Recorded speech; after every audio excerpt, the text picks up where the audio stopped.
What started as a routine traffic stop on a quiet Arizona highway turned into a chilling discovery. A hidden child, a vanishing tip-off, and a trail of secrets buried beneath crates of fruit. But when Deputy Noah Ellis and his canine partner Ember dig deeper, they uncover a network so dark, someone is willing to silence them to keep it hidden. This isn't just a rescue. It's a war against silence.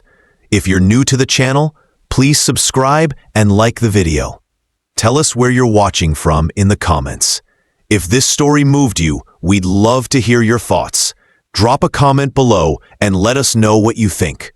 Now let's jump into the story. The desert sun hung low over Arizona's Highway 77, painting long shadows across the empty road. The heat of the day still clung to the air, but the evening breeze had started to whisper.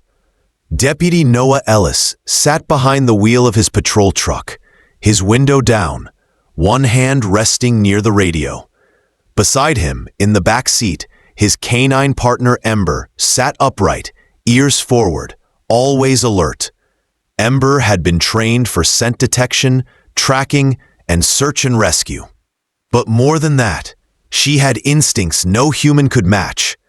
After 3 years working together, Noah trusted her more than most people. Tonight, they were nearing the end of a slow shift. Traffic was light, the town quiet. But that quiet was about to break. A crackle came over the radio. Dispatch reported a white box truck heading southbound without license plates. Possibly stolen, possibly something worse. The last sighting placed it near mile marker 42. Noah turned down the static and set his coffee aside. He flicked on the lights, pulling onto the highway with purpose. It didn't take long.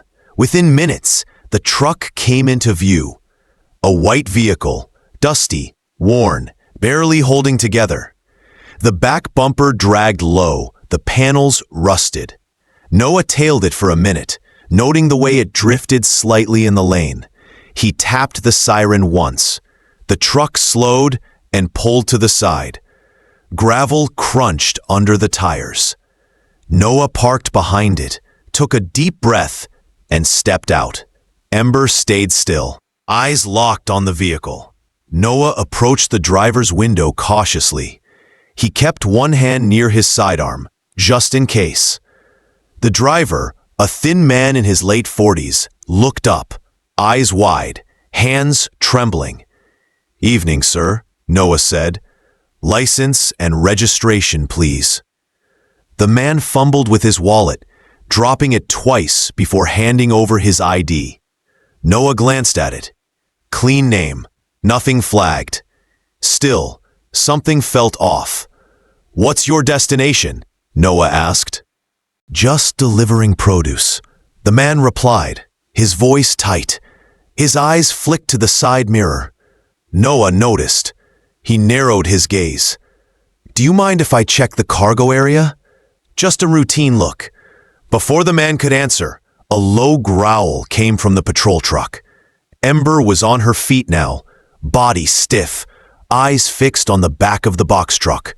Noah had seen that look before. The last time, it led them to a missing child hiding in a closet. Ember never growled without a reason. "Open the back," Noah said, firmer now. The driver hesitated. He licked his lips. "Look, officer, I don't think there's any need to. Open it." With reluctance, the man stepped out and walked to the rear doors. He unlocked them slowly, hands shaking. Noah moved in, one hand on his flashlight. The doors creaked open.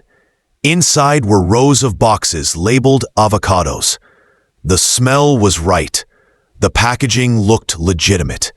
Noah stepped inside and opened a crate. Fruit. Real fruit. Still. Ember wasn't barking. Noah turned to step out when Ember suddenly bolted forward. She lunged toward the far corner of the truck, barking hard, tail stiff, nose pressed to the floor beneath a wooden pallet. "Whoa, Ember!" Noah called. "Heel!" But she didn't stop. She clawed at the floor now, barking louder, more urgent. "What's under there?" Noah asked. "Just crates, officer. That's all." "Then you won't mind if I check underneath?" The man's jaw clenched. His eyes darted left. Noah reached for his radio. "I'm requesting backup. Mile marker 42. Possible concealment compartment." As he finished the call, he knelt beside Ember. He tapped the floor. It sounded hollow. He knocked again. It echoed. "There's a false floor here," he said aloud.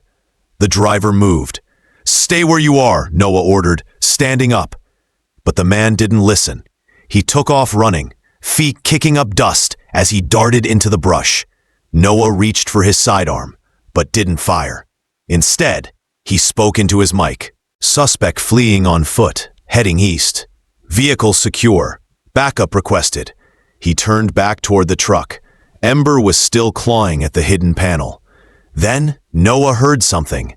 A soft sound. A whimper. Maybe a sob. He froze. "Hold on," he whispered. He began prying at the boards. The wood splintered, cutting into his hands, but he didn't stop. It took him 10 minutes to pull back enough slats. What he saw underneath made his breath catch. A small girl, maybe 8 or 9, curled in a tight ball, ropes around her wrists, duct tape loose around one hand. Her face was pale, her cheeks wet. She blinked slowly, afraid of the light. Noah dropped to his knees. "You're okay," he said gently. "You're safe now." The girl looked past him, toward the truck. Is she the one with the dog?" Noah nodded. "Yeah, that's Ember. She found you." Ember lay at the edge of the opening now, tail thumping gently, ears soft. The girl reached out and touched her nose. Ember licked her fingers once, slow and kind. Noah wrapped the girl in his jacket and carried her out of the truck. She weighed almost nothing. Too light, too still. Sirens echoed in the distance. Help was coming. But deep in Noah's gut, he knew this was just the start. The girl had been hidden, nearly trafficked across the border. Someone had planned this, someone dangerous. And someone had erased the tip that led him here. This wasn't just a rescue. This was the beginning of something much bigger, and Ember had known it first. The flashing lights of 3 patrol cars lit up the desert night.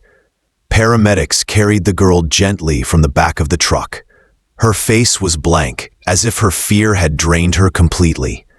Deputy Noah Ellis stood by, watching closely as his canine partner, Ember, sat nearby. She didn't take her eyes off the girl until she was loaded safely into the ambulance. Noah gave his full report to the responding officers. He showed them the hidden compartment under the crates, pointed out the false flooring, and the rope that had bound the child's wrists. The officers nodded, took notes, and called for a crime scene unit. The truck was impounded, the scene secured. But something didn't sit right with Noah. He returned to his patrol vehicle and opened his laptop to review the tip that had led him there. He scrolled through the dispatch logs, searching for the entry that first reported the suspicious truck. Nothing. He checked the timestamp. The call should have been logged just over an hour ago, but it wasn't there.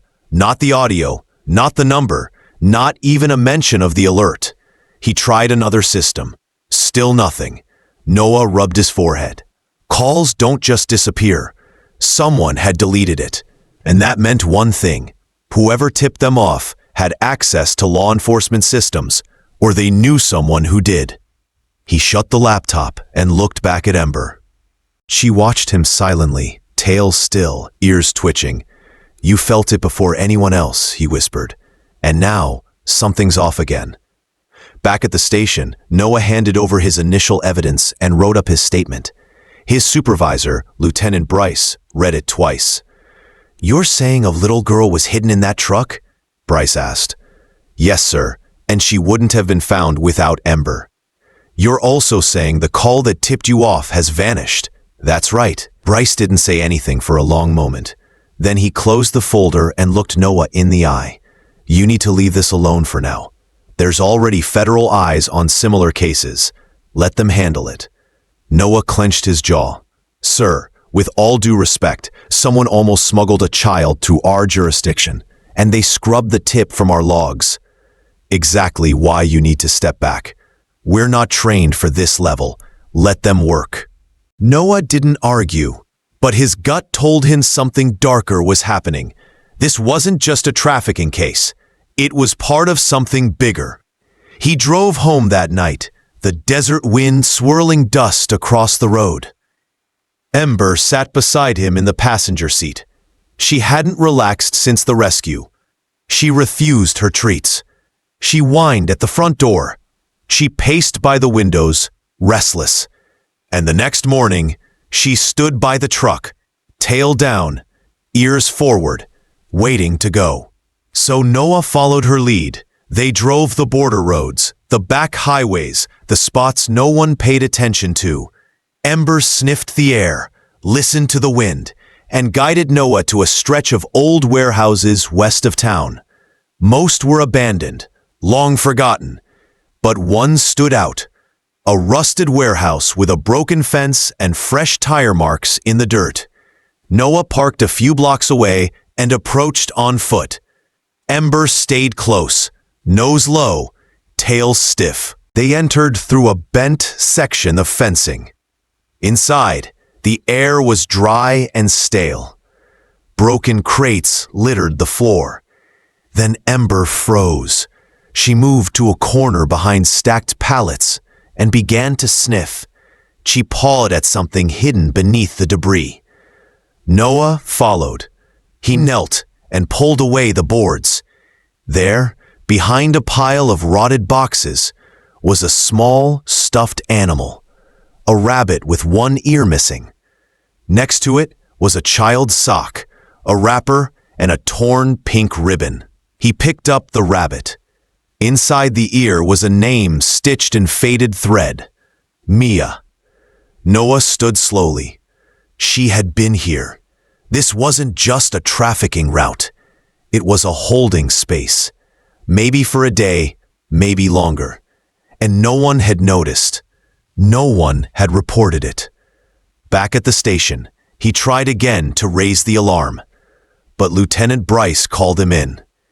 "You've been poking around after I told you to stop," he said. "I found where the girl had been kept before the truck. And there may be more kids. We can't ignore this. This is now under federal review. You're officially off the case. Turn in your badge and weapon. Temporary suspension pending investigation." Noah stood there, stunned, suspended for asking too many questions. Outside, he found Ember waiting near the truck. She jumped in as soon as the door opened. Noah drove home in silence. That night, he sat in the dark. Ember lay near the door, watching the shadows. Something about the whole case had spiraled. Someone was covering tracks, the missing file, the hidden compartment, the girl's silence. It all pointed to something deeper than one truck. The next morning, Ember led him to the edge of town again. They walked an empty alley behind an old motel. She scratched at a steel hatch in the ground. Beneath it was nothing but dust and darkness. But Noah knew now, this wasn't just about one rescue. It was a system. And they had only opened the first door. Noah Ellis didn't sleep the night after his suspension. He sat at his kitchen table, staring at the folded paper his lieutenant had handed him. The words were clear. Temporary leave pending investigation. No badge, no access, no voice. His hands were tied, but Ember's weren't. She paced the house with low whines, her eyes always tracking movement outside. She had taken to sleeping near the door, ears twitching at every small sound. Something was still out there. Noah felt it too. The stuffed rabbit, the torn ribbon, the missing file, the girl with no voice. It all pointed to something deeper than just one truck and one suspect. And someone didn't want it found. Noah needed help, but not from the department. He reached for a burner phone from his drawer and dialed a number he hadn't used in years. "Tony Alvarez," a voice answered on the other end. "Tony, it's Noah." A pause. "Man, what kind of trouble are you in this time? The kind with missing kids and deleted data." Tony didn't laugh. He used to work federal cybercrimes before switching to private intel. He owed Noah a favor. Now was the time to call it in. Noah gave him everything: the missing call log, the girl in the crate, the scrubbed footage, the strange warehouse, and the silence from his own department. "I'll dig quietly," Tony said. "You sure this goes deep?" "Deep enough to lose a file inside law enforcement without a trace." Noah hung up and looked at Ember. She stood by the door, tail stiff, waiting. "Let's go," he said. They drove the border roads again, this time stopping near a rundown fruit stand that had long been abandoned. The walls were cracked, the windows broken, but Ember led Noah behind the building, to a dirt slope that dropped into a shallow trench. There, hidden beneath broken boards, was a charm bracelet, plastic, bent, with 3 faded letters scratched in ink. L-E-A. Leah. Not Mia, not the name on the rabbit. This was another child. Noah's chest tightened. More names, more signs. How many had passed through this place without being seen? Just as he picked up the bracelet, an engine roared in the distance. Headlights appeared on the ridge. Noah's heart jumped. "We've been followed," he whispered. He ran with Ember back to the truck. Tires spun in the dirt. A black SUV followed fast. No plates, no markings. They weren't police. Ember barked once, sharp and loud. Noah took a hard left off the road and disappeared into open terrain. Rocks slammed the underside of the truck, but he didn't slow down. They broke away near a low ridge, hiding behind tall brush. The SUV stopped briefly, scanned the area, then drove off. A warning. They didn't want to be seen. That night, Ember slept beside Noah, her side rising slow and steady. But Noah stayed awake, the bracelet in his hand, his thoughts racing. Tony called the next morning. "I found something," he said. 2 missing children from 6 months ago. Same pattern. Same chemical traces in the cloth and tape you gave me. Sedatives. Both girls, same age, same last seen location. "Rest stops near the border?" Noah asked. "Exactly. This was a network." Noah pulled out his regional map. He marked all the unsolved child disappearances over the last year across the southern corridor. He overlaid those with small transport routes used by independent drivers, those who didn't report to large shipping agencies. A pattern emerged. They were using unmonitored roads, trucks with fake cargo, drivers with clean records and easy payoffs. Noah circled 3 rest stops that repeated in the cases. One near a fuel depot, one beside a broken motel, and one near a diner still serving coffee in cracked mugs. He started with the diner. He rented a different box truck, filled it with empty crates, covered it in fake produce labels, and dressed like an average. Ember rode beside him, head low, her eyes watching every turn. He parked near the edge of the lot, waited. Hours passed. Then, at dusk, a white pickup pulled in 2 spaces over. The driver didn't pump gas, didn't go inside, just stood there smoking and watching. Something felt wrong. Too calm, too rehearsed. Ember began to growl quietly. Noah got out and stretched. "Long day," he said casually to the man. The man nodded. "Hauling fruit," Noah added. "Sure," the man replied without eye contact. Then a semi pulled in, old, dented, no markings. The driver of the pickup climbed into the semi. They both drove off. Noah waited a beat, then followed at a distance, They weaved through farmland and dry roads, finally turning onto a dirt path not found on any map. Noah cut his lights and parked near a ridge.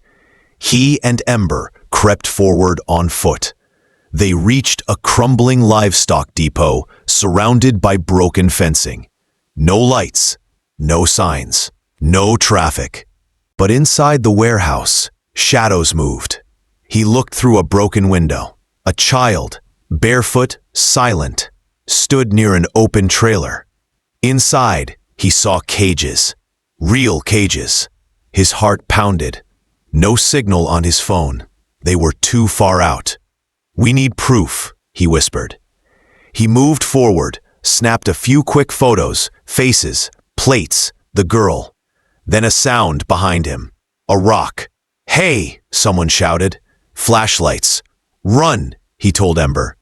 They took off as gunshots rang out behind them. They didn't stop until they reached the truck. Noah peeled off into the dark, headlights off, heart racing.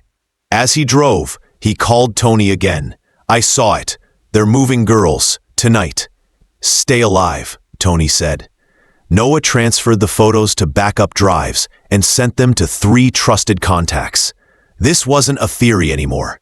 It was real, and it was just beginning. Noah Ellis knew the moment they fired shots, things had changed. He wasn't just investigating a crime.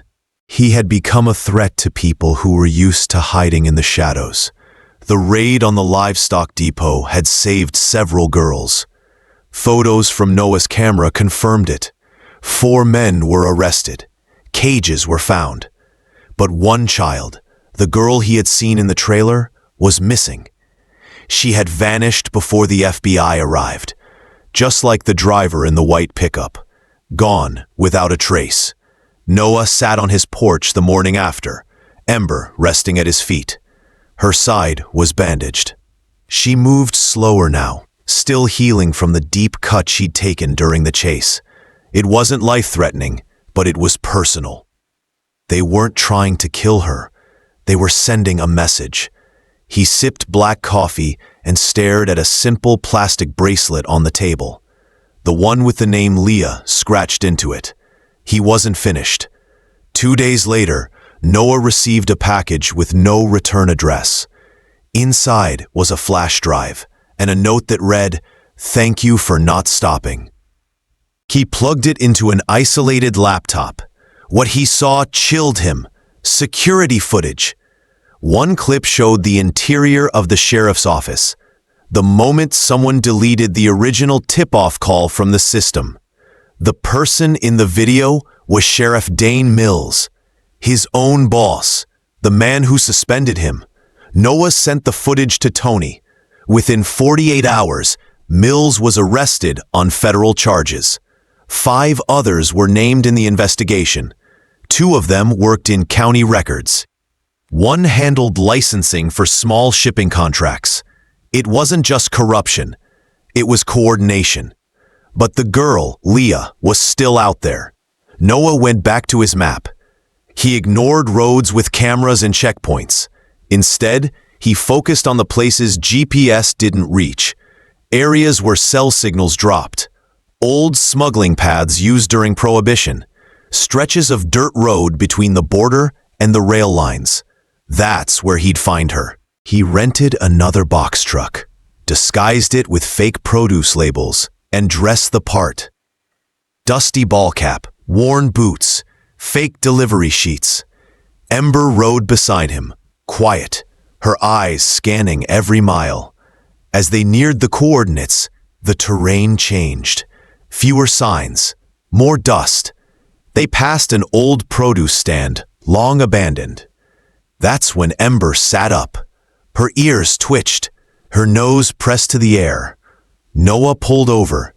They stepped out into the quiet. Behind the stand, the ground sloped into a dry trench. Fresh footprints led away from it, small, barefoot. Ember followed the trail to a pile of brush covering something metal. Noah knelt. He pulled the hatch open. Inside was a tunnel, shallow and narrow. At the end was a crate, empty now, but scratched on the inside. duct tape remnants stuck to the corners. They had used this as a drop point. Noah called Tony. "They were here. I found a tunnel. It's still warm." "Send coordinates," Tony said. "We'll move." But it wasn't fast enough. When Noah got home, his front door was cracked open. His files scattered, drawers pulled out, nothing stolen, just a single slip of paper left on the fridge. One word: stop. Noah didn't. He spread out his evidence across the floor. Photographs, notes, maps, the bracelet, and a single drawing sent to him later by one of the rescued girls. It showed a box truck, a girl behind bars, and a dog standing guard. Noah loaded everything into his truck. He knew where they were moving next. One farm kept popping up on false invoices, always under a different name. No listed address, but the land matched the trail of other incidents. He drove deep into the valley, following old utility paths. No signs, no cameras. At the end of the road stood a warehouse. Two men moved crates. One guided a girl by the arm. She didn't fight, but her steps were heavy. Noah watched from a distance, then called Tony. "They've got her. She's here." "We're 90 minutes out," Tony said. "She doesn't have 90 minutes. Noah hung up. He reached under the seat and pulled out Ember's old canine vest.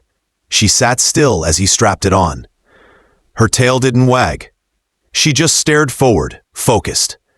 They moved along the fencing until they found a broken section. Slipped through. They waited for the sun to dip behind a cloud. Then they moved. Noah reached the side door. Inside, he heard laughter. Then a scream, sharp and short. She nuzzled the girl's hand. That's when Leah cried. When the agents arrived, Noah was waiting. He handed over the suspects, the girl, and the files. Tony stepped out of the first car. "You really don't wait, do you?" he said. "Somebody had to." Weeks later, Noah and Ember visited the shelter where Leah now stayed. It was quiet, filled with flowers and soft wind chimes. When Leah saw Ember, she stood, walked over, and whispered her first words since the rescue. She came back. Noah crouched beside her. We both did. As they left, Ember glanced back once. Because heroes don't stop when the mission ends. They rest and wait for the next call.